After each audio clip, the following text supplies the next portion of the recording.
नमस्कार, मी गणेश गाडेकर. हक्काचा नगरमध्ये तुम्हा सर्वांचं स्वागत आहे. अहिल्यानगरच्या महानगरपालिकेचे आता निवडणुका सुरू आहेत नगरसेवक पदासाठी. आणि आज आपल्या समोर एक असं व्यक्तिमत्व आहे जे राष्ट्रवादी काँग्रेस गटचे जिल्हा शहर प्रमुख आहेत अहिल्यानगर शहराचे, आणि ते मनपा अहिल्यानगरमध्ये विरोधी पक्ष नेतेपद सुद्धा त्यांनी भूषवलं आहे. आणि आत्ता ते नगरसेवक पदासाठी उमेदवार आहेत, ते म्हणजे संपत बारसकर. आज आपण त्यांच्यासोबत चर्चा करणार आहोत. चर्चा थोडी तिखट असेल आणि थोडी गोड देखील. नमस्कार सर. नमस्कार. सर, तुमचं हक्काच्या नगरमध्ये खूप मी सहर्ष स्वागत करतो. ॲक्च्युली आमचे दोन फॉर्म्स आहे सर, हक्काचा नगर आणि हक्काचा माईक. तर आत्ता निवडणुकांचा पूर्णपणे एकदम धुमाकूळ चालू आहे सर आता निवडणुकीची. म्हणजे आता खूप धावपळ चालू आहे आणि आता लगेचच 15 तारखेला वोटिंग आहे आणि 16 तारखेला लगेच निकाल आहे. आणि हा वेळ खूप कमी होता. खूप जणांची धांदड उडाली आणि त्यातही काय झालं की खूप सारे पक्ष आहे.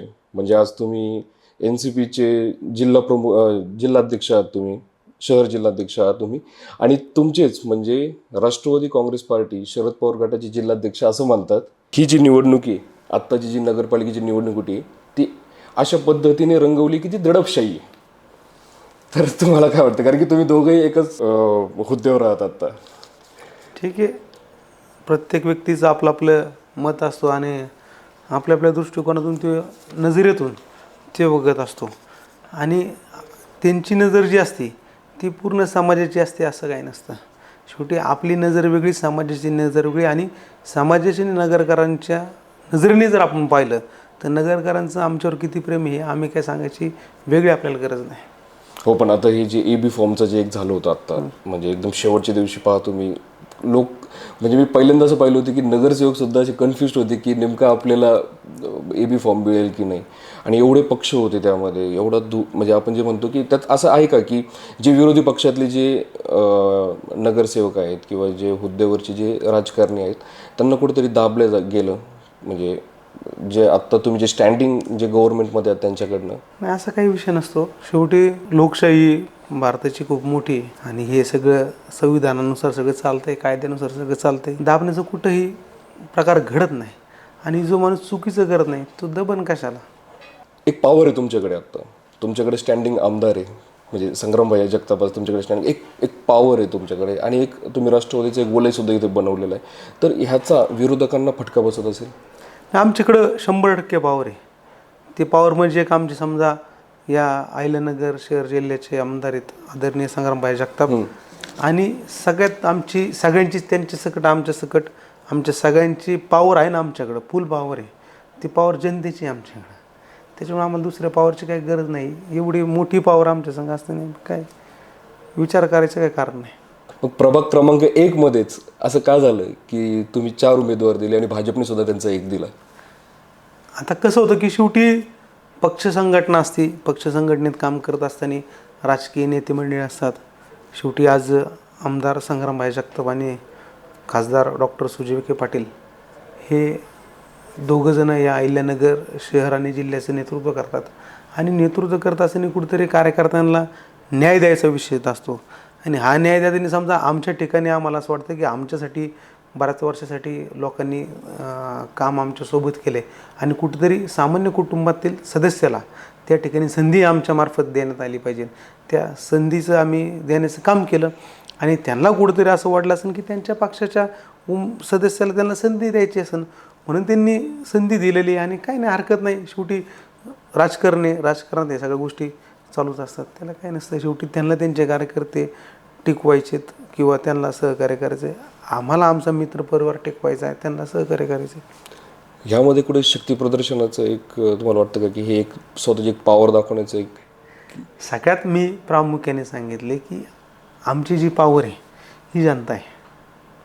सगळा गेम जनतेच्या हातात आहे. प्रत्येक व्यक्तीला वाटतं की ती व्यक्ती भोवती राजकारण किंवा व्यक्ती केंद्रित राजकारण फिरतं, असं काही नसतं. शेवटी जनतेने हातात घेतल्यानंतर ते व्यक्तीच्या आजूबाजूला ते राजकारण किंवा ते केंद्रबिंदू फिरत असतो. त्याच्यामुळं मला पॉवर दाखवायचा नाही.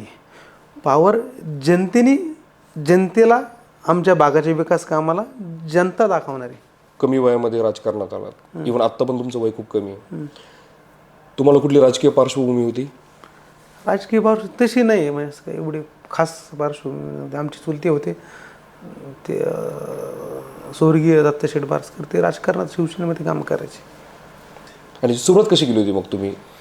सुरुवात राजकारणाला मी अशी केलेली आहे की मी वयाच्या 16-17 वर्षापासून राजकारणात समाजकारणात काम करतो आणि 17व्या वर्षी मला असं वाटतं की मी राष्ट्रवादी विद्यार्थी काँग्रेसचा जिल्ह्याचा अध्यक्ष त्यावेळेस होतो.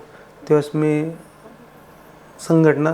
संघटनेमध्ये संघटन करणे, काम करणे, विद्यार्थ्यांचे प्रश्न सोडवणे, समाजातील काही प्रश्न असतील किंवा बाबा मित्रपरिवाराचे काही प्रश्न असतील, जबाबदारीने जेवढं आपल्याला जमन त्याच वेळेस सगळेच प्रश्न आपण काही सोडू शकत होतो अशी इतके कॅपेबल नव्हतो ना. आज बी समजा 10पैकी 10 प्रश्न सोडू शकतो अशी काही आपली आज बी परिस्थिती नाही, कारण की काही प्रश्न असे असतात ते कधी न सुटणारे असतात.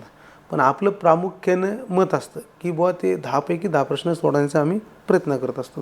तसं जबाबदारीने तेव्हापासून मी काम करत आलो आहे. संपत बारसकरांकडे पाहिल्यानंतर आता असं म्हणता येईल का की आता संपत बारसकर हे मुरब्बी राजकारणी झाले? मुरब्बी राजकारणी नाही म्हणता यायचं, कारण की जसं जसं राजकारणाच्या पाटलावर मी काम करतोय, तुम्हाला सांगितलं 17 वर्षापासून करतोय, आजपर्यंत शिक्षणच चालू आहे आणि मला नाही वाटत की हे शिक्षण संपन कधी. आणि माझं तर असं मत आहे की बुवा जे लोक राजकारण समाजकारण करतात त्यांना असं वाटतं की बुवा आपण राजकारण करतोय, समाजकारण करतोय आणि इतकी वर्ष झाली करतोय. तर माझं डिरेक्टली सांगणं आहे की जे लोक राजकारण समाजकारण करत असताना काही काळानंतर त्यांना वाटतं की आपण सगळं बरोबर करतोय, तर माझं त्यांना म्हणणं आहे की बुवा समजा हे सगळं बरोबर नाही, हा अध्याय संपतच नाही. हा अध्याय शिक्षणाचा अविरत चालू आहे, म्हणजे तो कधीच संपणार नाही. तुम्हाला रोज त्या क्षेत्रात नवीन शिकायला मिळणार. कुठल्याच क्षेत्रात असं तुम्हाला एवढं शिक्षण नाही, प्रत्येक पुस्तक हे पुस्तकाला एंड आहे, तसा राजकारणाच्या शिक्षणाला एंडच नाही. तर आता सपोज सावेडीमध्ये आपण गेलो, तिथे जॉगिंग ट्रॅक आहे, म्हणजे वयस्कर जे लोक असतात त्यांना खूप सोपं जातं ते, म्हणजे तिथे कुठली ट्रॅफिक नसते किंवा एक प्रॉपर एक ओपन स्पेस आहे त्यांना जिथे ते व्यायाम करू शकतात. तसं आपल्या प्रभागामध्ये किंवा आपण जसं भिस्ताबाग महलापासून किंवा भिस्ताबाग चौक बघतो, तर सर्रासपणे सकाळी आपण पाहतो की लोक रस्त्याने चालत आहेत, सकाळी सकाळी व्यायाम करत आहेत. तर आपण त्यांच्यासाठी अशी काही उपाययोजना का नाही केली की जिथे त्यांना असं निवांतपणे सगळं फिरता येईल व्यवस्थितपणे? कारण की येणाऱ्या जाणाऱ्या गाड्यांमध्ये सुद्धा काही होऊ शकतात, काही गोष्टी अपघात होऊ शकतात. नाही, बरोबर एकदम तुम्ही ज्वलंत प्रश्न विचारला आणि सगळ्यात मेन म्हणजे जो प्रश्न तुम्ही विचारला लोकांच्या हिताकरता विचारला. शेवटी लोकप्रतिनिधी म्हणून ती आमची जबाबदारी आहे. शेवटी ज्या भागात आम्ही काम करतो त्या सगळ्या सुविधा त्या भागातल्या लोकांना देणं आमचं कर्तव्य आहे.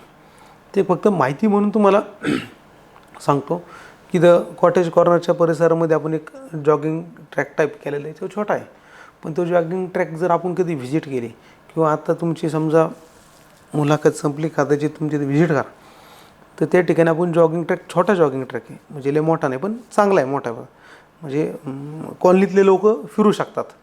तर त्या ठिकाणी आपण सगळे झाडं लावून त्याला हिरवगार केले, तिथं त्याच्या खाली जॉगिंग ट्रॅक केला आहे, आतमध्ये व्यायामाचं साहित्य आहे. सकाळी लोक उठल्यानंतर त्या जॉगिंग ट्रॅकवर तिथं चालू शकतात. म्हणजे ह्या भागातले लोक, तेच लोक दुपारी बी चालू शकतात. कारण की दुपारी का चालू शकतात की तिथं झाडं आहेत आणि त्याची सावली असते. आणि आता तिथं लोक संध्याकाळीसुद्धा चालतील याच्यासाठी आपण लाईटची 24 तास तिथं व्यवस्था करण्याचं काम चालू आहे. तर अशा प्रकारचं जे ट्रॅक आहे हा ईद एक आहे, अष्टविनायक कॉलनीच्या ठिकाणी आहे, किंवा अजून जिथं जिथं शक्य झाले जॉगिंग ट्रॅक करणं तिथं छोटे मोठे केलेले आहेत. पण मोठा जॉगिंग ट्रॅक आपल्या प्रभागासाठी आत्ता तरी तुर्तास नाही, पण येणाऱ्या काळात, म्हणजे तुम्हाला कालावधी नाही सांगत थोडंसं, पण भिस्ताबाग मालासारखं ठिकाण आहे, ह्या भिस्ताबाग मालासारख्याच्या ठिकाणी आपण सुशोभीकरणाचं काम त्या ठिकाणी बघत असाल जाते आता कदाचित. तर तुम्ही मी सांगतो म्हणून माझी विश्वास नका ठेवू, कदाचित आपण तिथं जावं. तर त्या भिस्ताबाग मालाचं सुशोभीकरण चालू आहे. तर त्या सुशोभीकरणामध्ये आपण तो जो गोल राऊंड आहे पूर्ण भिस्ताबाग मालाचा, तो 24 मीटर डीपी रस्ता आहे. तर त्या 24 मीटर डीपी रस्त्यामधून आपण 6-7 मीटर जी जागा आहे ती 6-7 मीटर जागामध्ये आपण आतल्या बाजूने एक 5 ते 6 मीटरचा जॉगिंग ट्रॅक करतो आहे.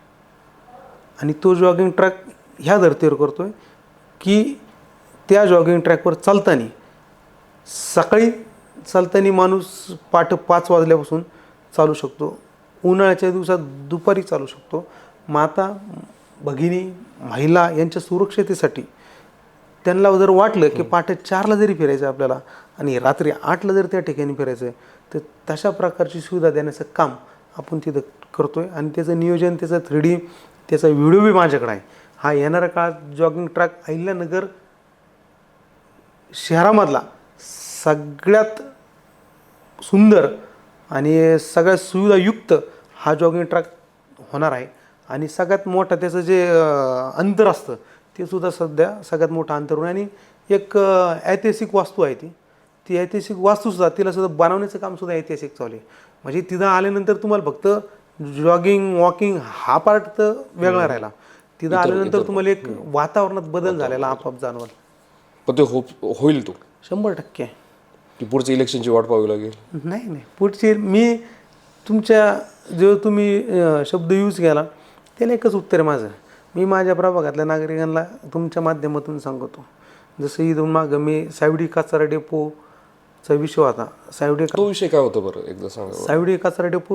सावडी कचरा डेपो हा या भागात आलेला, म्हणजे तसं पाहायला गेलं तर सावडी कचरा डेपो ही महानगरपालिकेचे 2003 साली का काहीतरी साली मला वाटतं त्याचं आरक्षण पडलं होते. आरक्षणाच्या जमिनीमध्ये ते सावडी कचरा डेपोचं आरक्षण पडलं आणि ते आरक्षण पडल्यानंतर त्याच्या जमिनीत त्या जमीन मालकांनी महानगरपालिकेला देऊन TDR मिळवला. आता मग तिचा मालक महानगरपालिका झाला. कालांतराने त्या महानगरपालिकेने जागा घेतली होती कचरा डेपोसाठी, तर त्यांनी तिथं खत प्रकल्प चालू केला. कालांतराने ते खत प्रकल्पाचा कचरा डेपो झाला. आणि सगळं ते जे समजा त्याचं पाप आहे ते लोकांना, राजकीय विरोधक लोकांनी असं बिंबवलं की हे संपत वारसकरनीच कचरा डेपो आणला. मी ह्या भागात यायच्या अगोदरच त्याच्यावर आरक्षण पाडलेले आणि मी नगरसेवक व्हायच्या अगोदरच जमिनी मालकांनी कोणाला दिलेल्या आहेत? पालिकेला दिलेल्या आहेत. पण आपण कोणाला दोषी धरायचं काय कारण येत? म्हणजे सावडीमधलं कचरा डेपो तुम्ही आणलेला नाही? संबंधच येत नाही ना. मी सांगतोच ते ना, समजा मी नगरसेवकच नव्हतो तर समजा मी आणीन कसा? समजा तुम्ही कॉर्पोरेटर तर लागतात ना की आणायला न्यायला काहीतरी, तर त्याच्यावर आरक्षणच त्या काळात पडून ती महानगरपालिकेला या लोकांनी TDR रुपये जमिनी रुपये दिली. ते शेवटी शेतकरी असतात, शेतकऱ्यांचा विषय असतो, त्यांना 2 पैसे मिळून कुठेतरी त्यांची असं वाटतं की बापला इन्व्हेस्टमेंट केली पाहिजे, ते त्यांचा पार्ट राहिला. किंवा व्यापाऱ्यांचा व्यवसाय असतो, आपण काय त्यांना दोषी धरत नाही, महानगरपालिकेला दोषी धरत नाही किंवा राजकारणाला बी मी दोषी धरत नाही. शेवटी ते राजकारणी आरोप करतात, महानगरपालिकेचं काम करतो, व्यापाऱ्याचं काम करतो, शेतकऱ्याचं काम करतो. हे जबाबदारीनं काम आमच्यासारखं लोकप्रतिनिधीचं आहे. त्या डेपोचं पुढे काय? डेपोचं मग तेच सांगतो तुम्हाला मी की ढवणवस्तीच्या ठिकाणी सभा झाली. त्या सभेत माझ्यावर अनेक आरोप झाले. तर अनेक लोक मला म्हणते की तू या विषयावर लक्ष नको देऊ, तू तुझी निवडणूक चालू ठेव, लोक तुझ्या सोबत आहेत. पण तरी माझ्यासारख्याला न जाणून राहवलं नाही. त्याच्यामुळे मी एकदाच उत्तर दिलं फक्त की सावडी कचरा डेपो जर मी हटवला नाही ती याने आत्ताची जी महानगरपालिकेची निवडणूक आहे ती मी काय लढणार नाही. मग शेवटी आमच्यासोबत राहणाऱ्या लोकांनी सुद्धा मला सांगितलं की तुम्ही अशा प्रकारचे काही शब्द देत नका जाऊ, की जेणेकरून ते जर उद्या पूर्ण नाही झाले तर लोकांच्या समोर आपण जाणार कसे, किंवा लोक काय म्हणणार हे म्हणजे खोटे लोक आहेत. एक तर राजकारणी लोकांवर किती विश्वास असतो हे आपल्याला मी काय सांगायचे, लोकांना खूप प्रेम आहे. हा विश्वास आहे. आणि सगळ्यात मेन म्हणजे राजकीय लोकांच्या विषयी एक आठवलं म्हणून सांगतो तुम्हाला, ह्या समाजाच्या व्यवस्थेमध्ये लोकांच्या मनातलं जे घर आहे ना, समजा एखाद्या रस्त्यावरून जर आपण गेलो आपल्याला खड्डं लागलं तर पहिलं कोण आठवतं? ज्याने रस्ता किंवा जो तिथला लोकप्रतिनिधी आहे तो आठवतो. एखाद्या रोडने तुम्ही गेले आणि तिथं लय खड्डे असले की माझं नाव आठवतं तुम्हाला किंवा लोकप्रतिनिधीचं ज्या भागात तुम्ही जाता त्याचं नाव आठवतं. बरोबर की नाही? बरोबर. उलट किंवा समजा काही कामं नाही झाली, काही विषय नाही झाले तरी बी समजा कोण आठवतं? राजकारणीच आठवतं. समजा एखादं तुम्ही दुकान टाकलं व्यवसायासाठी किंवा एखादं तुमचं दुसरं अजून काही तुम्हाला वाटलं ऑफिसचं उद्घाटन असलं की वाटेवर जे तुमच्या घरात शुभ कार्य असेल, जागरण गोंधळ असेल, लग्न असेल, वाटेवर जे जे विषय असतील समजा जे आपल्या शुभ कार्यात असतील, मग सगळ्यात पहिलं कोण मला काय वाटतं की बुवा आता आपण चांगला मॉल टाकले, मग आता उद्घाटन कोणाच्या हाताने? राजकीय असतं. म्हणजे सरळ विषय असा आहे की सगळ्यात जास्त प्रेम जनता ही राजकारणावरच करते आणि सगळ्यात जास्त द्वेषाला पण द्वेष काम नसतं. आणि माझं असं म्हणणं आहे की ज्या ज्या लोकप्रतिनिधींनी म्हणजे समजा ज्या नगरसेवक ज्या भागातून लोकप्रतिनिधी म्हणून काम करतो त्याची जबाबदारीने जर त्याने काम केलं तर 100% त्याला फक्त दोन्ही चांगलेच मुद्दे राहणार. म्हणजे तुम्ही ते रोडवरून लोक जात असताना सुद्धा ते स्वच्छ सुंदर हरित जर त्यांना वाढ वाटला चांगलं काम जाताना दिसलं ते म्हणून काय नगरसेवक आहे काम. आता तुम्ही झाडांचा विषय काढलात की झाडांचं काय बरं, म्हणजे तुम्ही दर पावसाळ्यामध्ये सतत कॅम्पेन्स घेत असता किंवा झाड लावण्यासाठी तुम्ही सतत काय ना काय अग्रेसर असता तुम्ही की हां मला हे करायचं, नेमकं ते काय, ते कॉन्सेप्ट काय नेमकं? झाडांची आवड मला तसं लहानपणापासून म्हणलं असेल तरी चालेल, कॉलेज जीवनापासून बी आहे. आमची देरसारख्या ठिकाणी शेती आहे. ज्यावेळेस मी नगरसेवक नव्हतो, काही कॉलेज सुटलं किंवा समजा कॉलेज काळ बी संपला असेल, काही काम करायचं तर ते आमच्या बंधूंनी शेती नितीन शेटनी शेती घेऊन ठेवली ती. काहीच काम नाही, दिवसभर तिकडे तिकडे फिरायचं, दुपारी तिकडं जायचं, झाडं लावायचे, पाणी घालायचं, बसायचं दिवसभर तिथं. मग ती पहिली सवय. आणि मग आज तुम्ही तिथे गेले तिथं सगळे फळाचे झाडं आहेत, रबर ट्री आहेत. आमचे सगळे दाजी वगैरे सगळे लोक मला म्हणतात की हे शेतीचं म्हणजे हे झाडं लावल्यानंतर ते शेती आजूबाजूची नापीक होते. बरोबर. आता म्हणलं वसावा म्हणतात पडतो. म्हणलं होऊन द्या थोडी नापीक, त्याने काय आपल्याला फरक पडत नाही, एखादा एकर जादा घेऊ म्हणलं आपण, पण झाडं राहून द्या म्हणलं. तर मग आज मला तेच सांगत येत की भाऊ तू जे झाड लावले ना म्हणते तिथं उन्हाळ्यात जर आपण त्याच्या खाली बसलो ना, उन्हाळ्यात कशात तुझ्या इसीत जेवढी आम्हाला हवा लागणार नाही तेवढी तिथं वाटते. कारण की तुम्ही जर तिथं जागेवर गेले कधी तर हे जे मी बोलतोय हे तुम्ही तिथं बघून फक्त काय करा, आजमा. कारण की हा बदल नैसर्गिक आहे. शेवटी झाडांमध्ये तुम्ही जर सगळं आता पाहिलं तर सगळं माग कोरोना काळाचा विषय होता. एकदम छोटंसं उदाहरण देतो एकाच मिनिटातलं. तुम्ही गावाकडचे शेतकरी पिंपळाच्या झाडाखाली बसलेले, दारासमोर लिंबाच्या झाडाखाली बसलेले, वयस्कर आजोबा, वयस्कर आजी किंवा तरुण मुलं किंवा ज्येष्ठ कोणचे नागरिक, कोणत्या क्रायटेरियातला माणूस घ्या, त्याला कोरोना झाला आहे किंवा कोरोनाने त्यांचं काहीतरी दुर्दैवी झालं आहे, असं किती ऐकलं तुम्ही? नाहीच आहे म्हटलं तरी चालेल. ते जास्त भेटणारच नाही तुम्हाला ऐकायला. मी म्हणजे बारीक ऑब्झर्वेशन केलेलं. उलट जा तुम्ही सिटी प्लेसला, कुठं जा, शहराच्या ठिकाणी जा. आता तुम्ही जसं म्हणता शहरात तिथं जसं शहरामध्ये धूळ खूप आहे, मग त्यासाठी काही उपाययोजना नाही? त्याच्यासाठी उपाययोजना हेच आहे. तुम्ही माझं असं म्हणणं आहे की प्रत्येक व्यक्तीच्या दारात एक झाड पाहिजे. ते ऑक्सिजन लेवल आपलं कंटिन्यू मेंटेन ठेवत असते. आणि ज्यावेळेस ते एका घरासमोर एखादं जर झाड असेल तर त्या आजूबाजूची धूळसुद्धा ते झाड काय करतं, बरोबर आहे, ते दाबण्याचं काम करतं, ते फिल्टरचं काम करतं. त्याच्यामुळं आणि धुळीचा विषय असा आहे की बा जसं जसं हे अहिल्यानगर महानगरपालिका सक्षम होत चलन टप्प्याटप्प्याने, तर तसं तसं हे धुळीचं सुद्धा साम्राज्य संपून जाणार आहे. मुळातच पहिले रस्त्याचे विकास कामं रस्तेच नव्हते ना साहेब, तर धूळ होणारच ना. म्हणजे रस्तेच नाही म्हणलं उडणार काय, पोपटाचं उडणार आहे. पण आज ती बदलून काय होतं आहे, आज शहर कॉन्क्रीटीकरणाच्या जाळ्यात वाढत चाललं. त्याचा पण खूप त्रास होतो ना. म्हणजे आपल्याकडे जे रस्ते होत आहेत ते होत आहेत पण ते टप्प्याटप्प्याने होत आहेत. जसं आता तारकपूर स्टँडला आपण गेलो, ते एक एक्झाम्पल म्हणून नाही फक्त की तारकपूर स्टँड गेलो की आता वन साईडच झाला तो आणि अर्ध रस्त्याचं काम थांबलेलंच आहे म्हणलं तरी चालेल. मग याचा नागरिकांना त्रास किती? सरळ एकदम सरळ गोष्ट आहे. ते जे काम चालू आहे ना साहेब, ते काम 25 वर्षात त्याला काय होणार नाही असं आहे का नाही, तुम्ही तिथं जाऊन बघा. 1 नंबरला. 2 नंबरचा विषय असा, तुम्ही रस्त्यांची गॅरंटी देतोय 25 वर्ष काही गॅरंटी मी देतो, गॅरंटी तुम्हाला. शेवटी मी इतके दिवस झाले नगरसेवक म्हणून काम करतो, लोकप्रतिनिधी म्हणून काम करतो, अनेक रस्ते अनेक विकास कामं पाहिलेत मी, पण एवढं दर्जेदार काम मी नगरमध्ये घडतंय होते याचा आनंद आहे साहेब आम्हाला. त्याला दोन्ही बाजूने ड्रेनेज आहेत, ड्रेन पाणी पावसाचं आऊट करण्यापासून पाणी आहे, कॉन्क्रीटला व्यवस्थित उतार आहेत. आणि लोकांनी किती धुवा तिथं गाड्या काही करा. आता शेवटी हे रस्ते विकास काम होत असताना जसं आपण आपलं स्वतःचं घर आहे, स्वतःचं घर जर नवीन बांधायला काढलं, नवीन घर बांधायला काढलं तर त्याला पाया घ्यावा लागतो, प्लिंथ घ्यावा लागते, कॉलम उभ्या करावं लागते, मग स्लॅब होतो, मग लई प्रोसेस असते. किंवा तुमचं जुनं घर आहे उद्या दुरुस्तीला काढून बघा, तकलीफ होणारच ना थोडी. होणार. पण सर आता विकास कामांमध्ये आपण जसं रस्ते बोलतो सर, फक्त रस्ते म्हणजे विकास नाही ना, म्हणजे इतर पण काही गोष्टी असतात ना. म्हणजे आता आपण ठीक आहे, रस्ता म्हणजे मग रहदारी आली, ट्रान्सपोर्ट झाली, पण त्या व्यतिरिक्त पण आणखी कामं असतील ना. For example MIDC. नाही, MIDCचा विषय तुम्ही बरोबर मुद्दा उपस्थित केला की तसं जर नीट पाहायला गेलं ना तर अहिल्यानगरची जी MIDC आहे तिथं बी मोठ्याले आज बी युनिट आहेत, मोठ्या कंपनी बी आज ह्या अहिल्यानगरच्या MIDCमध्ये आहे. आत्ता आमदार संग्रामभाई आणि खासदार डॉक्टर सुजय विखे पाटील यांच्या प्रयत्नातून वेळेत घाटात बी MIDC आपली चालू होती. ती उद्योग व्यवसायाच्या दृष्टिकोनातून ती 100% पुढच्या काळात म्हणजे समजा फार तर फार म्हणजे मला असं वाटतं तिचं काम याच्यात आहे, म्हणजे अंतिम टप्प्यात आहे. प्लॉट अलर्ट झाले का मग ती कंपनी यायला काय किती वेळ लागतो. शेवटी कंपन्यांना काय लागते, जागा आणि त्यांना राजकीय तकलीफ नको.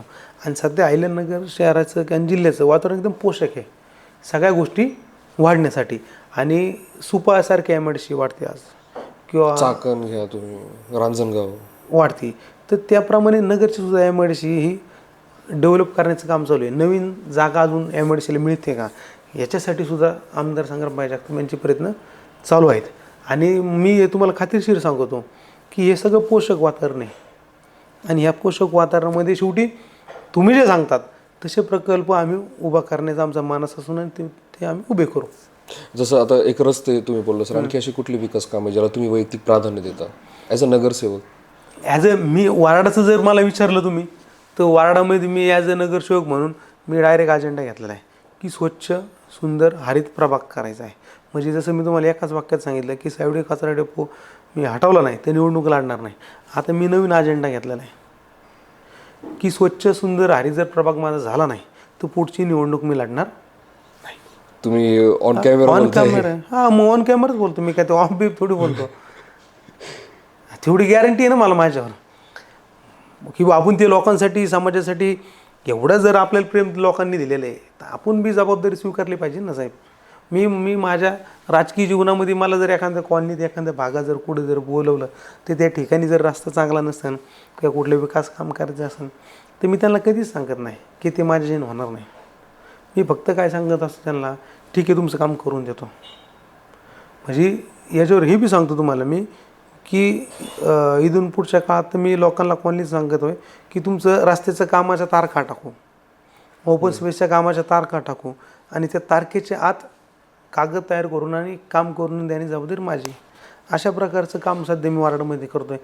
हे सगळं करत असताना माझी आमदार साहेबांशी बी या विषयावर चर्चा झालेली आहे की म्हणलं आमदार साहेब म्हणलं ज्यावेळेस मी नागरिकात जातो त्यावेळेस त्यांचा प्रश्न काय, किती मोठा आहे किंवा किती छोटा आहे हे माझ्या लक्षात राहत नाही. ते लोकांना पाहिलं का माझ्या भावनेच्या वारातून निघून जातं. म्हणजे मी त्यांना खाजगीत असं बी म्हणलं, तुम्ही असं समजा की मला पाटीलकी करायचा ना दे हो लोक, हा तुम्हाला काय दिलं पण म्हणलं ते तिथं गेल्यावर राहत नाही. ती जबाबदारी माझी जेवढी म्हणलं तर ती तुमच्यामुळे मी घेतलेली असते किंवा मी तुम्ही देणार आहेत किंवा तुम्ही हे करणार आहेत म्हणून हे मी बोलत असतो. त्याच्यामुळे जास्तीत जास्त प्रभागामध्ये विकास कामांचा निधी हा तुम्ही मला उपलब्ध करून दिला पण. आणि सांगायला हरकत नाही, मला ज्यावेळेस समजा हे आम्हाला हे सगळं करायचं होतं की लेखाजोखा समाजासमोर मांडायचं होतं की बुवा तुम्ही 10 वर्ष कॉर्पोरेट होऊन काम केलं, तुम्ही आजपर्यंत आम्हाला कुठल्याही प्रकारची पुस्तिका किंवा कुठलं माहिती आम्हाला दिली नाही आजपर्यंत. मला वाटलं आपण ठीक आहे आपण दिलं पाहिजे. शेवटी तर मी ती हिशोब करत होतो याचा, समजा आपण प्रभागासाठी किती निधी आणला तर अजूनपर्यंत मला ते होत नाही टॅली. म्हणजे त्याला इतकं वेळ बसावं लागेल मला. मी आता ते बसण्यात काही उपयोग नाही पण फक्त एवढं वाक्य वापरतो की सर्वात जास्त जो अहिल्यानगर शहरामध्ये आजपर्यंत निधी पडला असेल ते प्रभाग 1 मध्ये पडला. की सगळ्यात जास्त निधी प्रभाग क्रमांक 1ला मिळाला आहे. तर तुम्हालाच कसा मिळतो सगळ्यात जास्त निधी, मला त्याचं उत्तर द्या. तुम्ही निधी पण स्वतःकडे भरपूर वळवला. तुम्ही 4 आता तुम्ही स्वतः तुम्ही मिळून 4 जण तुम्ही आता उभे पण राहताय. म्हणजे सर सगळं तुम्ही स्वतःकडेच घेताय? नाही असं नाही म्हणतात स्वतःकडेच घेत आहे. शेवटी 4 पक्षाचे जे 4 कॅन्डिडेट येणार आहे ते शेवटी पक्षाचे कॅन्डिडेट आहेत. आमदार संग्रामभाईंचे सहकारी आहेत ते 4ही बी येणार आहे. म्हणजे शेवटी पक्षाचंच त्याच्यामध्ये बेनिफिट आहे. तर आम्हाला निधीबद्दल सांगा. निधी प्रभाग क्रमांक 1ला एवढा कसा मिळतो? आता मी असं मानतो की समजा हा जो प्रभाग आहे आणि ह्या प्रभागातले जे लोक आहेत यांच्या भावनांचा आदर करून आमदार संग्रामभाई जगताप यांचं मोठं सहकार्य या प्रभागाला लाभतं. आणि मला असं वाटतं की कदाचित ते मला लहान्या भावाने समजून म्हणजे बुवा त्या प्रकारे ट्रीटमेंट देऊन हिचा कुठलाही हट्ट असला तिथं पुरवण्याचं काम करतील असं माझं मत आहे. ओके, म्हणजे तुम्ही हट्टाने त्यांच्याकडे जाता. काही बी आणि आता हे झालं निधी सोबत तुम्ही आणलं. आणखी एक प्रश्न आहे, हा माझा नाही आहे, हा म्हणजे जेव्हा आपलं बोलणं झालं होतं की मला तुमचा पॉडकास्ट घ्यायचा आहे, तेव्हा मी काही मान्यवरांना भेटलो होतो. त्यांची एक तक्रार आहे सिटी बस. त्यांचं म्हणणं आहे की तपोवन रोडला सुद्धा म्हणजे तपोवन रोड एकतर इंद्रायणीपासून इकडे येण्यासाठी रिक्षाची वाट पाहावी लागते. पुन्हा भिस्तबाग चौक जो आहे तो सुद्धा पाईपलाईन रोड भिस्तबाग, इकडे लोकांना खूप अडचणी येतात. तर एक सिटी बसचं एक प्लॅन पाहिजे होतं की जेणेकरून लोकांना टाईम माहीत असेल किंवा काही लोकांची असेल ते रिक्षाचं भाडं नाही भरू शकत आणि सिटी बस असेल तर भाडं कमी असतं. तर त्यासाठी काही उपाययोजना केलेच नाही का? सिटी बसचं काम चालू आहे. सिटी बसचं तुम्हाला सांगतो एक विवरा चौकातून तपोवन रोडचं रस्त्याचं विकास काम चालू आहे. इलेक्शन झाल्यानंतर तातडीने त्याच्यावर काम जसं इथून मागं उभा राहून गेले तसं ते उभा राहून करीन. त्याच्यानंतर ल्याखानगर राजनंदिनी हॉटेलपासून तर डायरेक्ट तलाठी कार्यालय रोडनी बंधन लॉन ते नगर मनमाड हायवे हा रस्त्याचं विकास काम चालू आहे. भिस्तबाग माल तपोवन रस्त्याचं काम चालू आहे. आणि हे सगळे कामं चालू असताना देखील ह्या भागातून सिटी बस चालू करण्याचं पाईपलाईन रोडने जे तुम्ही सांगताय तपोवन रोड पाईपलाईन रोड कसा तो मॅप तयार करून त्या ठिकाणी सिटी बस फिरवतील आत्तापासूनच, तर त्याचं सुद्धा नियोजन चालू आहे. निवडणुका संपल्यानंतर म्हणजे हे तुम्हाला सगळ्या याच्यातले बदल झालेले दिसतील आणि सिटी बस चालू झालेली दिसेल. सिटी बस बद्दल एक विषय फक्त प्रभागापुरता तुम्ही शहरापुरता विचारलं तुम्हाला की आपल्या अहिल्यानगर शहरामध्ये सिटी बस टिकत का नाही? किंवा पुण्यामध्ये जा किंवा बेस्ट पहा तुम्ही, किंवा पुण्याची सिटी बस पहा किंवा बेस्ट आपले मुंबईचे पहा, इथे त्यांना एक आर्थिक सक्षमता पण आहे आणि त्या बसेस कंटिन्यू चालतात पण अहिल्यानगरमध्ये असं का नाही होत? सिटी बसचा ज्यावेळेस ते आपण चालू केल्या सिटी बस तर त्याच्यामध्ये काय होतं की जेवढे त्यांना ग्राहक भेटले पाहिजे तेवढे भेटत नाहीत. त्याचं कारण काय आहे की समजा पॅगोसारखे रिक्षा असतील किंवा छोट्या रिक्षा असतील, हे जे छोटे मोठे व्यावसायिक लोकच आहेत ह्यांनी रोजीरोटीसाठी ह्या गाड्या घेतलेल्या असतात ना, तर मग त्या जास्त प्रमाणात अहिल्यानगर शहरामध्ये आहेत. बरोबर. आणि लोकांना कसं असतं की बुवा रोडला उभं राहिलं का लगेच गाडी पाहिजे. तो पूर्वीचा काळ बदलला आहे. पूर्वी आता जेव्हा आम्ही लहान होतो ना प्रोसेस होती. आम्ही पहिल्यातून गावातून बाहेर निघलो का ते सावडीच्या स्टँडवर जर आलो तर त्या सावडी स्टँडने आपण कशी एस टी स्टँडला जायचं. कुठं जायचं? मग जोपर्यंत एस टी स्टँडला आपल्या गावाकडं जाणारी एस टी येत नाही तोपर्यंत आपण कुठं थांबायचं? बस स्टँडवर. बस स्टँडवर थांबायचं. मग तिथून थांबल्यानंतर मग आपल्या गावाकडं जायचं. मग आपण उतरून आपल्या गावाकडे किती पायी जायचं आत, किती 1 किलोमीटर 2 किलोमीटर किंवा 3 किलोमीटर, हे लहानपणाचा प्रवास आम्ही पाहायला सांगितलं आहे. आजचा प्रवास काय झाला आहे, मी जरी आत्ता रोडला गेलो तर मला काय लागेल लगेच? गाडी. तुम्ही जर रोडला गेलेत काय लागेल? गाडी. हे जे टायमिंगचा विषय आहे ना, ह्या टायमिंगच्या विषयामुळं किंवा लोक फास्ट झालेत, जसं काळ बदलत चालला ना त्याच्यामुळं सिटी बसला लोक बसायला किंवा सिटी बसचा टायमिंग आहे त्यांना कोणाला थांबायचं वेळ नाही. मग रिक्षा आहे लगेच बसले. मग सिटी बस 5 रुपयामध्ये जात असले तुम्ही रिक्षा 10 रुपये द्यायला तयार. तर मग हे सगळे कारणं आहेत किंवा सिटी बसला अडचणी येण्याचे. आणि आता नवीन याच्या बसेससुद्धा शहरामध्ये दाखल होणार आहेत. आमदार संग्रामभाई जगताप यांनी त्याचा पाठपुरावा केलेला आहे आणि अहिल्यानगरमध्ये लवकरच सिटी बस सेवा ही चालू होऊन जाईल. ओके. आणि आता आपण पुन्हा निवडणुकीवर येऊयात. जे आता उमेदवारी अर्ज भरले जात होते आणि त्यात काय झालं की सगळे पक्ष, आता मी तर म्हणेल की तुम्हाला सुद्धा हे समीकरण लावणं खूप कठीण असेल की म्हणजे ज्येष्ठांना पक्षातील की कुणाला उमेदवारी द्यायची किंवा काय द्यायची. एक तर फॉर्म्स खूप सारे येतात. मग हे जे खूप काही काम करत होते, सपोज एकतर महानगरपालिकेचं इलेक्शन 2 वर्ष उशिराने होतं आहे आता, तर खूप जणांनी आधी काम पण केलं असेल किंवा पुढचे ध्येय धोरणं ठेवून की आपल्याला नगरसेवक व्हायचं आहे. पण नंतर समीकरण बदलली, नंतर पक्ष युती तुमची आणि BJPची युती झाली, शिवसेना त्यातनं बाहेर पडली, त्यांनी म्हणजे स्वतःच सगळ्या जागा ते लढतायत. तर जेव्हा राष्ट्रवादी, मी पर्टिक्युलरली तुमच्या पक्षाबद्दल बोलेल की जेव्हा कुठले उमेदवार नाराज होतात किंवा त्यांना उमेदवारी मिळत नाही कारण की जागा कमी असतात आणि इच्छुक जास्त असतात, तेव्हा त्यांची मनधरणी कशा पद्धतीने केली जाते पक्षाकडनं? पक्षाकडं मनधरणी अशी केली जाते की बुवा समजा ज्या लोकांना कार्यकर्त्यांना आपल्याला तिकीट उमेदवारी देऊन न्याय देत आला त्यांना पण न्याय देण्याचं काम निश्चित केलं आहे. आणि दुसरी गोष्ट जे समजा उमेदवारी मिळेल नाही ज्यांना, ते त्यांच्याशी आमदार साहेब असतील किंवा मी असेल किंवा आमच्या पक्षाचे इतर पदाधिकारी असेल, यांनी सगळ्यांनी ज्याच्याशी बोलून संवाद साधून समजून सांगण्याचा प्रयत्न करता आला. आम्ही तो प्रयत्न केलेला आहे आणि त्याच्यात आम्हाला यश बी आलेलं आहे. आणि दुसरी गोष्ट की त्यांना हे गोष्ट सांगितली की आज इथं आपलं समजा कुठं समाधान आम्हाला करता नाही आलं, तर पक्षात येणाऱ्या काळात ज्या माध्यमातून तुमचं समाधान आम्हाला करता येईल त्या माध्यमातून आम्ही तुमचं समाधान करू. आणि जे लोक ऐन म्हणजे AB फॉर्म जेव्हा भरला किंवा अचानक दुसऱ्या पक्षांमध्ये गेले, तुमच्या पक्षातील लोक, ते त्यांच्याबद्दल तुम्ही काय सांगाल? आता त्यांच्याबद्दल मी काहीच म्हणणार नाही, कारण की त्याचं कारण असं आहे की थोडंसं राजकीय स्ट्रॅटर्जी मी तरी वेगळी वापरतो किंवा आमदार साहेबांची कदाचित माझ्या मताला बऱ्याच वेळा सहमत असतं की ज्या लोकांनी कालपर्यंत आपल्यासोबत काम केलं आहे, आपल्यासोबत फिरलेच, आपल्यासोबत काम करतात, ते आपल्यापासून बाजूला गेले म्हणून त्यांना लगेच नाव ठेवणं की आपल्याला जमणार नाही. त्याच्यामुळे आपण त्याच्यावर काहीच नो कमेंट्स हा शब्द त्याला लागू होऊन. पण मैत्री टिकून असते जरी ते गेले तरी. मैत्री इलेक्शन नंतर टिकून राहील. फक्त इलेक्शन पुरतं. मग आता शेवटी महायुती समजा आमची आज राष्ट्रवादी आणि भाजप युती म्हणून आम्ही काम करतो साहेब, किंवा इतर पक्षात कुणी जर आमचे कोणी गेले असतील लोक, तर आज तुमच्या माध्यमातून आम्ही जर म्हणलं तर आम्ही मैत्री टिकून ठेवू. पण मैत्री टिकून ठेवतो याचा आमच्या मित्रपक्षाला कुठंतरी त्याची अडचण नको ना, किंवा उद्या आमच्या मित्रपक्ष असं म्हणले तर आम्हाला कुठं त्याची अडचण नको.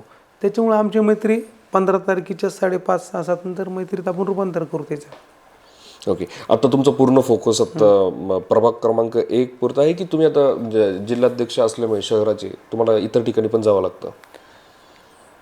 प्रभाग क्रमांक 1 आणि जिथं आमदार संग्राम भाया सांगतील की व तू इथं जा, किंवा जिथं आमचे नगरसेवकला उमेदवार उभे आहेत ते बोलावतात, तर त्या ठिकाणी मी कार्यक्रमाला, त्यांच्या प्रचारसभेला किंवा त्यांचं अजून काय अडचणी असेल त्याच्यासाठी जाऊन सोडवण्याचा प्रामाणिक प्रयत्न करत असतो. आणखी एक आहे, आत्ता जे इलेक्शन 2 वर्ष डिले झालं किंवा आता तुम्ही सत्ताधारी पक्षामध्ये आहात, तर हे जे विरोधक असतात ते बऱ्याच वेळा बोलतात की डिले करण्याचं कारण किंवा आता प्रभागाची जी प्रभाग रचना असेल हे सगळं ठरवून केलं जातं का, तर तुम्हा लोकांना म्हणजे जे सत्ताधारी आहेत त्यांना इलेक्शन सोपं जावं किंवा तुम्ही निवडून यावं यासाठी बरेचशा उपाययोजना केल्या जातात. तर असं काय आहे का सर, की तसं काय आहे का? की असं कोण म्हणतं, पण असं म्हणजे तुम्हाला कोण म्हणलं असं? म्हणजे मी न्यूज बघत असतो की असं म्हणतात की म्हणजे विरोधातील लोक, येस म्हणजे विरोधी पक्षाचे लोक, हो ऑब्व्हियसली विरोधी पक्षातले लोक बोलतात की अशा पद्धतीने एक स्ट्रॅटेजी लावली जाते की. मग आता ते विरोधी पक्षातले लोक म्हणतात, म्हणजे समजा त्यांनी याच्यावर सत्तेत काम केलेलं आहे ना, का नाही केलेलं कोणी? हां, विचारलं पाहिजे ना आम्ही बी, त्यांनी सत्तेत काम केलं का नाही केलं, किती काळ केलं आहे, त्याला काय लिमिट नाही. मग समजा आपण सत्तेत काम केल्यानंतर त्यांनी काय केलं असन तर म्हणून त्यांना तसं वाटत असन असं मला वाटतंय. म्हणजे त्यांना जे वाटत असन ना, तर त्यांनी जे केलं त्यांच्या दृष्टिकोनातून ते बघू राहिलेत, किंवा आपण हे केलं त्यावेळेस आपण असे वाढ तोडलेत, आपण तसे तोडले होते म्हणून ते तसे आरोप करत असेल. कारण की शेवटी जे माणूस करतो त्याला वाटतं तसं. ओके. तुम्ही खूप मस्त काय म्हणतो आपण त्याला, हे उत्तराला खूप छान कर दिलं तुम्ही. आणि आता प्रभाग क्रमांक 1 साठी सर, आता तुमचं विजन काय राहणार आहे, ब्लू प्रिंट काय असणार आहे तुमच्याकडे? ब्लू प्रिंट तयारच असणार आहे तुमची प्रभागासाठी? विजन डायरेक्ट क्लिअर आहे, एकदम स्पष्ट, स्वच्छ सुंदर हरित प्रभाग आहे. अहिल्यानगरमध्ये वेगळी ओळख निर्माण करून हा भाग पुढे जाईल. आज मी बरं झालं तुम्ही विचारलं, मी ज्यावेळेस नगरसेवक होतो पहिला, ज्यावेळेस उभा राहणार होतो, तर त्यावेळेस नंदननगर हा जो परिसर आपण जर इकडं बिस्तबाग महाल रोड, राजवीर चौकापासून तो रोडला आपण गेलो किंवा आडव्या रोडला, वडगाव रोडला, तर तिथे त्या पट्ट्यामध्ये 500-700 रुपये, 350-400-500 रुपये रेट होता प्लॉटचा. किती होता? आणि फार तर बार मेन रोडचा असन 700-800-1000 त्यावेळेस मला स्क्वेअर फूट. काल परवा मी ती एक जणाच्या घराच्या स्लॅबच्या भूमिपूजनला गेलो आणि त्यांनी माझ्या हाती नारळ फोडून ते म्हणले आमच्या घराचं मी स्लॅब टाकायचं तर तुम्ही नारळ फोडा. आपले जवळचे लोक असतात त्यांनी नेलं. तर त्याच बिल्डरनी त्या रोडला मला वाटतं की 85 लाख रुपये गुंठा प्लॉट घेतला आहे. किती नाही? 85 लाख. मी अवाक झालो. मी त्याला तुम्ही खोटं बोलता म्हणलं. त्याला खरंच घेतलं आहे. नीट माहिती घेतली तर एकही व्यक्ती 9-10 हजाराच्या खाली रेट या रोडचे सांगत नाही. म्हणजे आज पाईपलाईन रोडपेक्षा ह्या रोडला सुद्धा इतकं मोठं मार्केट इतक्या कमी कालावधीत आज होतं आहे. आता मी तर कुठं भागाचे नाव तुम्हाला घेणार नाही, पण हा भागाचा रेट इतका उंचावला आहे म्हणजे त्याला शेवटी विकासाची जोड असणच ना. त्यामुळे तुम्ही म्हणाले की एवढी मोठी एक हे झाली, कारण की इतर तफावत दुसऱ्या प्रभागातली ह्या प्रभागातली आपण विचार केला तर जास्त इथे आज मेन रोडचे प्लॉट जर तुमचे 8,500-9 हजारांनी जायला लागले आणि आतले जर 4-5 हजार रुपये जर रेट सांगायला लागले, ही तफावत कुठे झाली. म्हणजे शेवटी काहीतरी हा भाग डेव्हलप होत असेल ना, काहीतरी लोकांचा बघण्याचा उद्देश असेल ना, काहीतरी लोकांना vision असेल ना. आणि सगळ्यात मेन तर माझं असं म्हणणं आहे की बुवा समजा आपण काही शहरांचे नाव घेतलं, त्यात काही भागांचे नाव घेतो, तर माझी अशी इच्छा राहील की येणाऱ्या काळात अहिल्यानगर शहराचं नाव घेतलं तर ह्या भागाचं नाव आलं पाहिजे. लोक म्हणले पाहिजे का आपण त्या भागात नाही का तुम्ही गेले होते, तो भाग असाच आहे सुंदर एकदम, तर तो भाग आपण करणार. म्हणजे एखाद्याला जर भिस्तबाग माल परिसरात आला तर त्याचं तेवढं तसं पाईपलाईन रोडला आला, भिस्तबाग माल परिसराला, नगर मनमाड हायवेला जर आला तो, तर येणाऱ्या काळात सगळ्यात क्रीम एरिया म्हणून जो ओळखला जाईल तो हा ओळख व्हावा अशी मी काम करण्याचा आम्ही प्रामाणिक प्रयत्न करू. तुम्ही आणि तुमचे सहकारी प्रभागामध्ये हो, आमची सहकारी टीम आहे. प्रभागातले सगळे लोक आहेत. लोक म्हणजे आमचे पॉवर आहे. तुम्ही जे विचारता पॉवर, आमची पॉवर लोक आहेत. अजित पवार गट हा सेक्युलर पक्ष आहे, तसा म्हणजे सगळ्यांना घेऊन चालणारा पक्ष आहे. पण नगरमध्ये जे राजकारण चालतं आजचं, किंवा आपले जे सन्माननीय जे आमदार संग्रामभाई जगताप आहेत, ते कुठेतरी त्यांचं एक सॉफ्ट कॉर्नर आहे हिंदुइझमकडे. किंवा आपण जे बऱ्याचशा गोष्टी पाहतो तर पक्ष सेक्युलर आहे, पण इकडे आपले जे विचार आहे ते थोडेसे धर्माकडे जाणारे. तर त्याबद्दल आम्हाला सांगा. मुळातच जे पक्षाचे विचार सांगितलं तुम्हाला, एक तर तुमचे 2 मुद्दे, 2 पॉईंट मी खोडतो किंवा त्याचं माझं मत त्याच्यावर व्यक्त करतो, की अधिकृत मत व्यक्त करतो अधिकृत गोष्टीचं. डॉक्टर बाबासाहेब आंबेडकर त्यांच्या घटनेनुसार हे आपलं भारत देशात संविधानानुसार सगळं चालतं, तर त्या संविधानात राष्ट्रवादी काँग्रेस पार्टी हा अजित पवार गट नसून राष्ट्रवादी काँग्रेस पार्टी ही स्वतंत्र पार्टी आहे आणि त्याचे अजितदादा पवार हे राष्ट्रीय अध्यक्ष आहेत. त्याच्यामुळे तो काही गट येत नाही. दुसरी धारे तुम्ही सेक्युलर विचारधारेचा विषय घेतला. ही विचारधारा ही राष्ट्रवादी काँग्रेस पार्टीची शाहू फुले आंबेडकर यांची विचारधारा आहे, बरोबर ना. तर ह्या विचारधारेमध्ये जरी आपण गेलो तर आपल्या विचारधारेचं आपल्या धर्माचं काम करायला, कोणाच्या आपल्या देवाचं आपल्या धर्माचं. उद्या समजा तुम्ही घरात तुमचं मंदिर आहे, घरात देवघर आहे, रोज दर्शन घेऊन येता का नाही येत, बरोबर आहे. मग तुम्ही कशाचं काम करता, देवाचं धर्माचं काम करता ना. किंवा एखाद्या मंदिराला वर्गणी दिली, देणगी दिली, किंवा त्या मंदिरात जाऊन बसले, किंवा तिथे लोक गोळा केले, किंवा ते तुम्ही तुमच्या मंदिरात धर्माचं काम करता ना. आपल्या धर्माचं काम करायला कुठल्याही व्यक्तीला म्हणजे विचाराची किंवा कोणाची समजा काय नाही त्याला, हे विचार करत असताना किंवा समाजात धर्माचं काम करत असताना विचार हा आध्यात्मिक धार्मिक येतो ना पुढं. आणि कसं असतं की ज्यावेळेस आध्यात्मिक आणि धार्मिक माणूस असला आणि धर्माचा विचार करण्यात असला तर तो संस्कृती टिकवण्यासाठी जबाबदार व्यक्ती ठरतो आणि ते संस्कृती टिकवण्याचं काम करतो. आणि ते विचारधारा घेऊन पुढे चाललेत. आणि ती पक्षाची विचारधारा आणि ही विचारधारा तुम्ही जाऊच नका ना, की ही सेक्युलर विचार तुम्ही मानताय, तुम्ही मानताय, ती तशी काही विचारधारा नसते.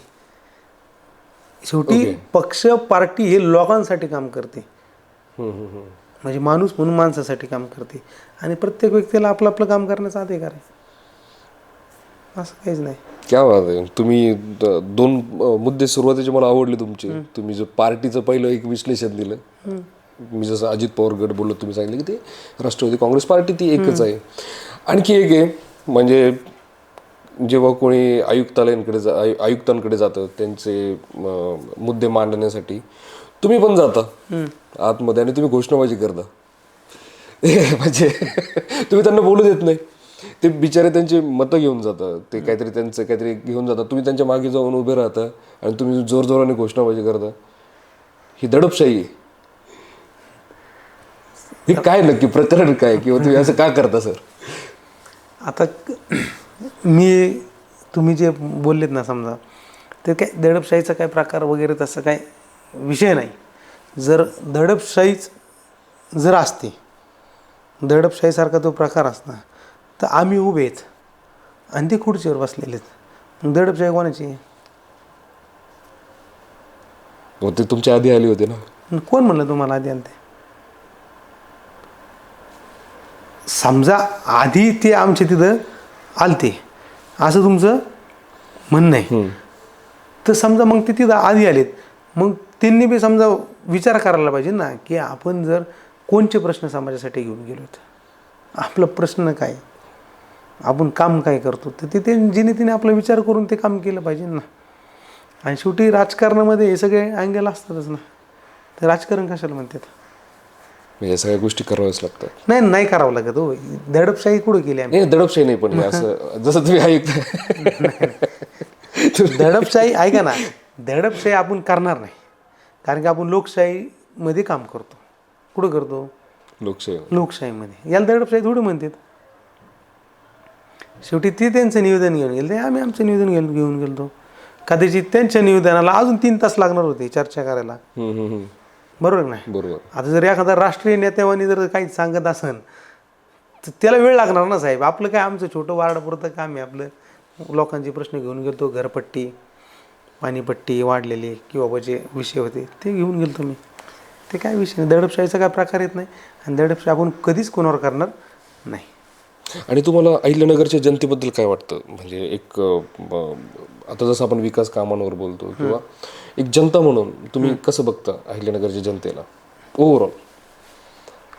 अहिल्यानगरच्या जनतेला आता गेले 3 टर्म मी पाहतोय की आमदार संग्रामभाई जगताप यांच्या मागं मोठ्या विश्वासाने उभं आहे.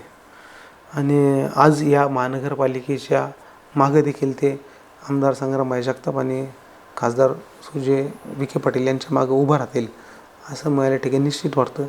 आणि नागरिकांच्या नजरेत तो विश्वास दिसतोय की नगर शहर त्यांना बदलताना दिसतंय. जसं जुन्या काळात आपण म्हणतो की काही लोक पूर्वी म्हणायचे की बुवा इथं चांदबिबी जरी आली परत तिला तर हाय असं सगळं दिसन, पण आता तसं काही राहिलेलं नाही. आता ती जरी इथं पुन्हा आली तर ती हरवून जाईल या प्रक्रियेत, कारण की शहर इतकं वाढतं आहे आणि शहर सर्वांगीण वाढतं आहे आणि विकास कामातून सुद्धा पुढं जात आहे. तर एक नागरिकांची सुद्धा विश्वास आहे की हे लोक या शहराला पुढे निश्चित घेऊन जातील. म्हणजे शहर प्रगती करेल. हो, शहर प्रगतीकडं आहे. आत्ता शहर प्रगती करतंय ना. तुम्हाला जाणवत असेल ना. शेवटी शहरामध्ये बरेचसे रस्ते पण बनत आहेत आणि बरेचसे रस्ते आणखी पण बनलेले नाही आहेत. म्हणजे आपण जे छोटे गल्लीबोळातले बघतो नाही तर तेव्हा असं वाटतं की नाही हे खूप बेसिक गोष्टी आहेत. म्हणजे मुळातच ह्या बेसिक गोष्टी करायला एवढा वेळ का लागला? म्हणजे रस्ता हा खूप बेस असतो. एक रस्ता बनवण्यासाठी एक खूप बेसिक गोष्ट आहे की चांगलं बाहेर जायचं असेल, जसं तुम्हाला पुढे गाडी धुवा, ह्या खूप जणांचा हवा होतं की गाडी आधी धुतली की तो सगळं पाणी दुसऱ्याच्या दारात जाणार, मग ते भांडणं होणार वगैरे वगैरे, या गोष्टी अशा घडत होत्या. पण आज सपोज आज रस्ते बनत आहेत किंवा ह्यांना खूप उशीर लागला त्या मानाने. अहिल्यानगरच्या जर आपण जर जुना ग्राफ बघितला अहिल्यानगरचा, तर बगदाद शहरासोबत त्याची तुलना केली जात होती व्यापाराच्या दृष्टिकोनातनं. तसं मग या शहराला तसा खूप उशीर लागला ह्या गोष्टींपर्यंत येण्यासाठी. हा, म्हणजे आता शेवटी कसं असतं, नेतृत्व असलं ना की सगळं काम उभं राहतं. तसं नेतृत्व आता या शहराला लाभलेलं आहे, त्याच्यामुळे ते काम उभं राहतं आहे. शेवटी राजकारणामध्ये विकास कामांचा निधी, विकास कामांचं जाळं उपलब्ध असल्याशिवाय, जसं तुम्ही म्हणले की रस्ते महत्त्वाचे किती आणि किती नाही, तर माझं प्रामुख्याने मत आहे की इतिहासात सुद्धा जर आपण पुस्तकाचे पानं वाचले, दळणवळण काय, दळणवळण साधा शब्द आहे एकदम, दळण आणि वळण, म्हणजे हे पाहिजेनच. म्हणजे कुठलाही विकास होत असताना पहिल्यांदा त्या शहराकडे येणारे जाणारे रस्ते किंवा त्या शहरातले असणारे सगळे रस्ते, तिथली पाण्याची व्यवस्था ही उत्तमच पाहिजे.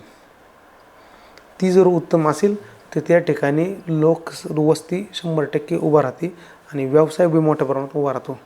आज मोठे मोठे जे लोक असतात ना, ते एखाद्या सिटीत येताना इतका बारीक विचार करतात, ह्याचा आपण विचारसुद्धा करू शकत नाही. ओके, म्हणजे कसं, म्हणजे साधारणतः जर जे व्यापारी माणूस आहे, उद्योग, त्याला जर असं वाटलं ना की आपल्याला अहिल्यानगरमध्ये डेव्हलप व्हायचं आहे, की तिथं आपल्याला MIDCत आपल्याला जागा घ्यायची किंवा सुपेत आपल्याला जागा घ्यायची किंवा MIDCत घ्यायची किंवा वॉटर अजूनची तिची जागा निर्माण झाली तिथे ती जागा घ्यायची, ते एकदम बारीक विचार करतो की आपण राहायला कुठं जायचं. मग अहिल्यानगर शहरात जायचं आहे, तिथं तशी परिस्थिती आहे का, तसं वातावरण आहे का. पाण्याचा सुद्धा बारीक विचार करतात लोक. पिण्याचं पाणी योग्य आहे का, आंघोळीला पाणी वापरणं योग्य आहे का. लई लोक विचार करीत नाहीत आजपर्यंत. काही ती लई लोक या गोष्टीचा विचार करीत नाहीत पाण्याचा. आणि सगळ्यात जास्त दुष्परिणाम हे कशापासून चालू आहेत, पाण्यापासून. आपल्यासारख्याच भाग्य आहे, आपल्याला मुळा डॅम आहे. सगळ्यात खडकातून स्वच्छ येणारं पाणी मुळा डॅम आहे. बरोबर. गोड. म्हणजे मला तर वाटतं नगरकरांनी काहीतरी पुण्य केलं असं म्हणतं ते डॅम आपल्याला तो आहे. आणि ह्या पुण्यभूमीत आपण जन्माला आलो याच्यापेक्षा काय पाण्यासारखं पुण्याचं काम आपण म्हणते. उन्हाळ्यात जर एखाद्या एक ग्लास पाणी दिलं आपल्याला, स्वच्छ पाणी दिलं पहिलं, तर ते पुण्याचं काम असतं. आणि ती सुविधा म्हणजे आंघोळीच्या पाण्यापासून तर पिण्याच्या पाण्यापासून जर चांगलं पाणी असेल तर कुठल्याही व्यक्तीला अडचण राहत नाही. म्हणजे समजा त्वचेचे विकार किंवा पोटाचे विकार बरोबर इथून चालू होतं. बरोबर. हे बारीक विचार कोण करतं, जी तुम्ही म्हणला ती जे उद्योगपती लोक असतात, मोठे लोक असतात, ते सगळं बारीक विचार करतात. उद्योगपतींसाठी अहिल्यानगर कसं वाटतं तुम्हाला, ते सेफ आहे का त्यांसाठी? एकदम सेफ,